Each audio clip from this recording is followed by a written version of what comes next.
After our game drive in Tarangire, we drove off to our next destination, Marera Mount View Lodge near Karatu town. This is where we would spend the second night, as it enabled us to be nearer to Serengeti,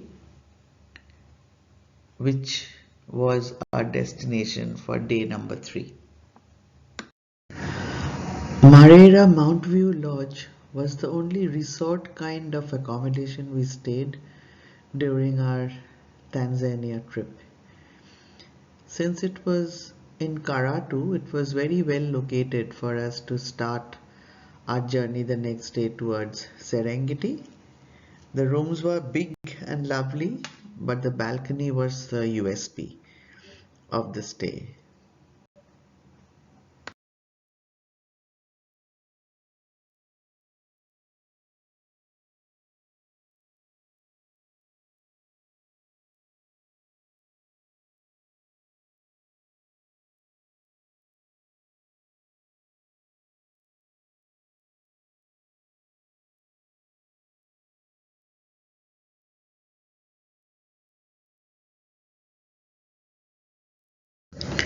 We woke up to the sound of birds. There were loads of birds playing around in front of the balcony. In this one, the top left is the female bishop or widow bird, not too sure. The next yellow bird with a black head is the Baglofect weaver, female. The one next to it is the Baglofect weaver bird, breeding male. The one just below that is the Baglofect male, but with non-breeding plumage. The middle panel, second line, is the bronze sunbird, and the one to the left of it is a chestnut sparrow. One has to pass through the Gorongoro gate in order to reach Serengeti. So while our driver went to submit his papers and get everything else checked, we walked across and found this amazing sight between two trees. This black line you see across is a line of never-ending wildebeests walking into the plains of Serengeti. Ngoro, go, ngoro, were the sounds produced by the bells of the cows grazing in northern Tanzania. These sounds made the Maasai pastoralists name the entire area as Gorongoro. The crater lake in Gorongoro, Lake Magadi, is one of the most fascinating features in the world. It attracts quite a number of travelers because of its wildlife and how it looks. If you look at the soil, you can see that it's moist and it's dark. This is because this is just outside the crater area of Gorongoro, and this is rich volcanic soil.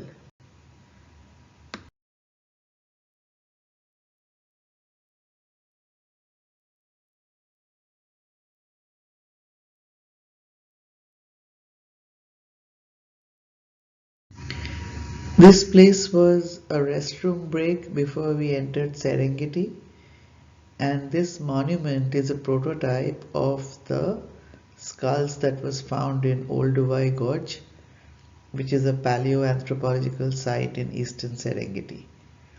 Also known as the cradle of mankind because it's believed to be the site of found remains of the first human beings to walk on earth. Unfortunately, we didn't have time to visit the site or the museum.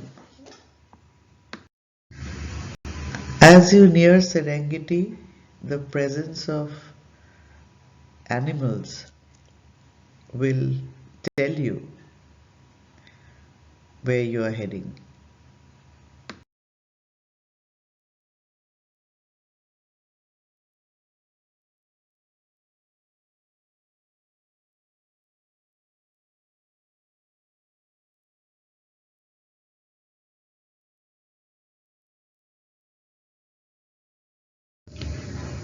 The lunch areas in all national parks in Tanzania are more or less designed the same way.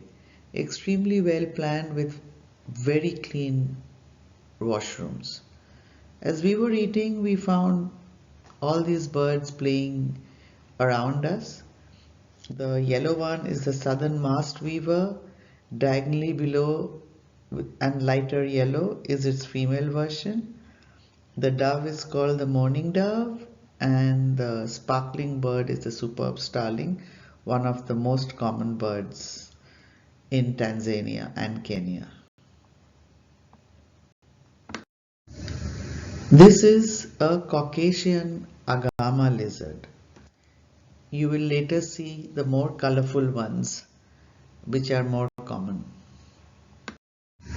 We got rains in Tarangire, and the Gorongoro area is almost always very wet and moist. So we were just praying that Serengeti doesn't turn out to be as wet. And just look what we were rewarded with. A fabulously dazzling sunny day.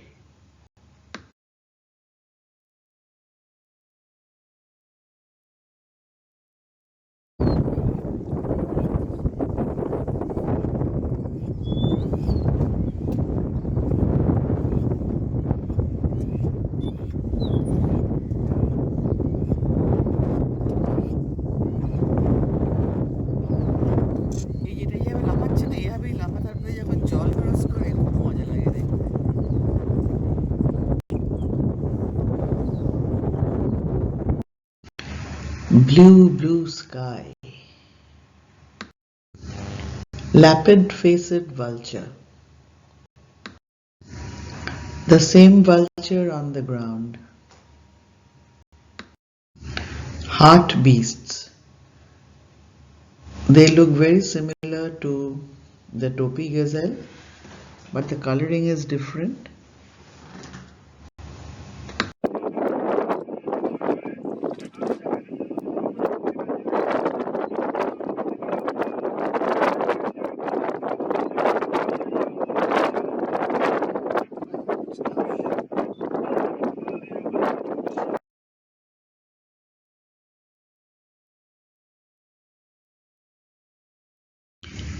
In the wild, lions usually breed no more than once in 2 years. Females are receptive to mating for 3 or 4 days within a widely variable reproductive cycle. During this time, a pair generally mates every 15 to 20 minutes with up to 50 copulations per 24 hours. The mating is short and lasts for a few seconds up to a minute, but it does so about every 15 to 30 minutes over a period of 4 to 5 days. The lions continued to mate, watched by a rufous-naped lark and a blacksmith lapwing. But we got bored and decided to check out other wildlife.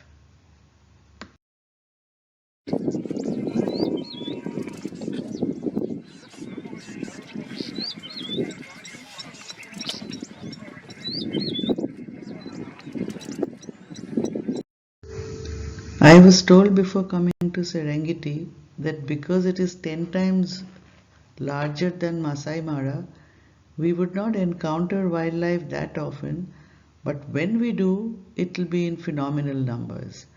And that's exactly what we saw.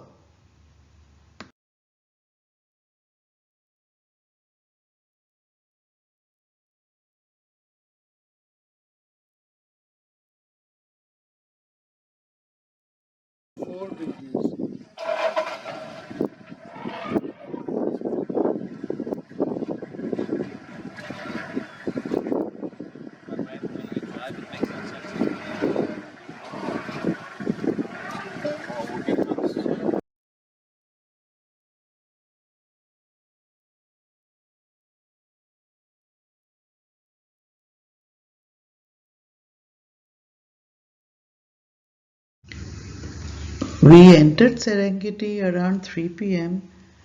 and in a few hours it rewarded us with mega sightings.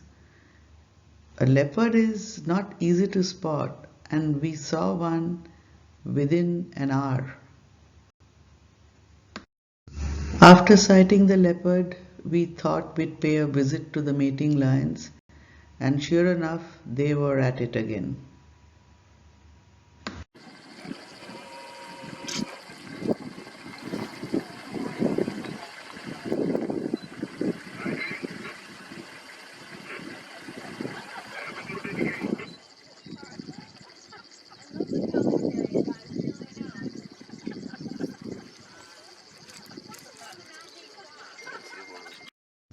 The Serengeti game rangers are very strict about timing, and while we were racing back to reach our camp before 6 p.m., we had to stop because of sighting of leopard number 2. The day was turning out to be too unbelievable.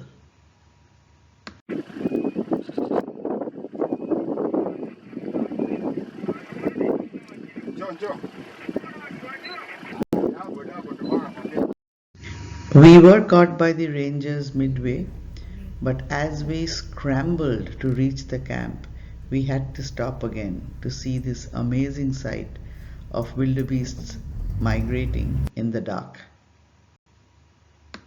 When we reached our camp, it was close to 7, quite dark.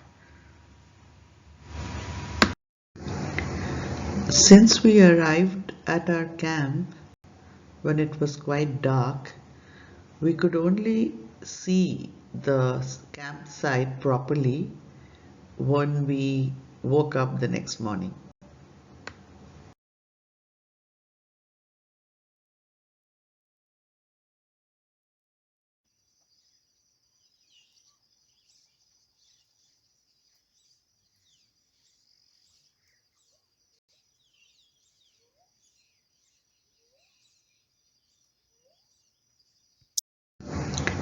Our campsite had quite a wild feel to it. It was really lovely.